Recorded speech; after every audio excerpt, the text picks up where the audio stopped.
A rare glimpse inside Europe's largest infrastructure project, Crossrail. At the moment, just a handful of test trains are running as they try to fix the signalling. Eventually it'll run from Reading and Heathrow in the west, right through to Shenfield and Abbeywood in the east. But it has been badly delayed and was meant to be open last year.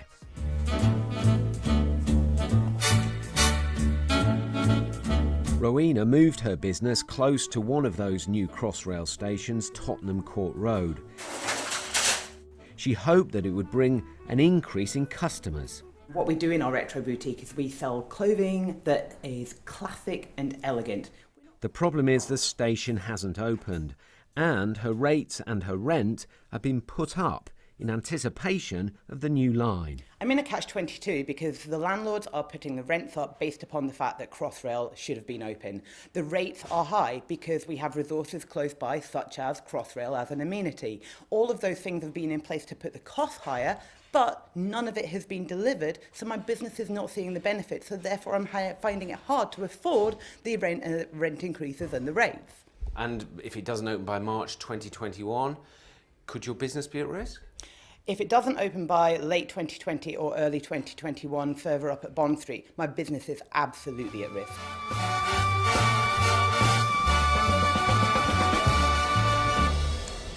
This is why businesses are relocating to this area. This is Tottenham Court Road station and it's very nearly finished. It was, though, meant to open in December 2018. Now, though, the opening for the line, we've just been given a window between October 2020 and March 2021. Let's go and have a look. Ladies and gentlemen, are you ready? Are you ready? Get ready, now. When it's open, 200,000 passengers a day will use this station, Tottenham Court Road. We're now on the platforms here at Tottenham Court Road station, the eastbound platform, and it's the only curved platform on Crossrail, and it is very, very big. It's actually almost nearly finished. They've even managed to put in maps of the whole area. Although the cost of the project has risen by £2 billion to nearly £18 billion. But not all the stations are nearing completion like this one. They have had real issues at some of the other stations, one of which is just a short walk away. This is Bond Street station and it's a long, long way from being completed, as you can see.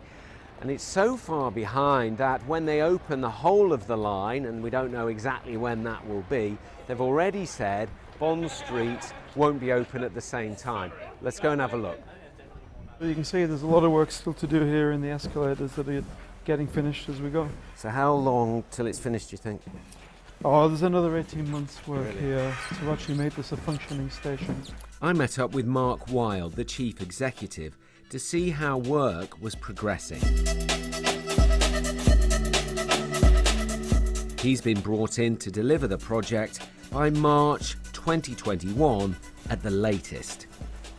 What do you say to businesses who are terrified that you're not going to open by March 2021? They say they're hanging by a thread. Well, I would say, first of all of us, everybody on Crossrail, including me obviously, we're very disappointed we didn't open in December 18. Devastating for home buyers, home builders, local traders. I just know how much this means, so I'm really sorry that we caused that disruption. My job, though, is to focus on the future, and I'm confident that we'll get this railway open. You can see what a fantastic piece of infrastructure that this will be. How confident are you that it will open by March 2021 at the latest? Well, I'm very confident, but as I say, it's the most challenging part of the project at the moment. Pressures remain, other issues might come out. Can you guarantee that, 100%? Well, there's no guarantees, of course, but all I know is me and my team are really focused on it. There's 7,000 people still on Crossrail, and our whole objective is to get this railway open in that window. Even though he's confident the line will be open by 2021, it won't include this flagship station, Bond Street. I think people will be quite shocked when they see that, in that this was meant to be finished quite a while ago. Why has there been this delay here and we're at this stage? Well, Bond Street has always been about 18 months late. The tunnelling was late here and they had design challenges. If you were here though 3 months ago, this was just a bare tunnel. We've worked really hard and I'm actually quite encouraged today to see the extent of the work. Meanwhile, as well as trying to finish the stations, they need to test the trains running just a few minutes apart. For that, they need a safe route through this station in case of an emergency. What the teams are doing now here at Bond Street are racing to try and open this as an emergency evacuation route for train crews. At the moment, they can only run 4 trains at any time on this section. They want to test trains running much closer together, but there are still significant challenges. Many businesses set up along the line in anticipation of Crossrail opening on time. So at midday, the clock is at its biggest, and then as it comes around towards the evening, the clock is at its smallest. We first met Matt a year ago at his workshop in West London. He makes unusual clocks. He moved to these bigger premises so he could have everything on site to reduce costs.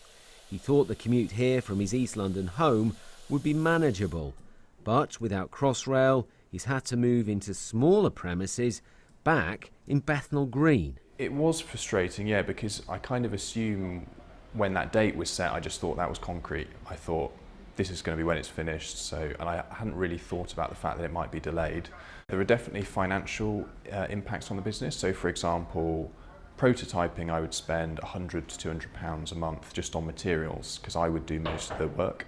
But now I will outsource and hire freelancers or factories to do that. So that's more like £1,000 to £2,000 a month. So there's quite a big impact on prototyping costs, yeah.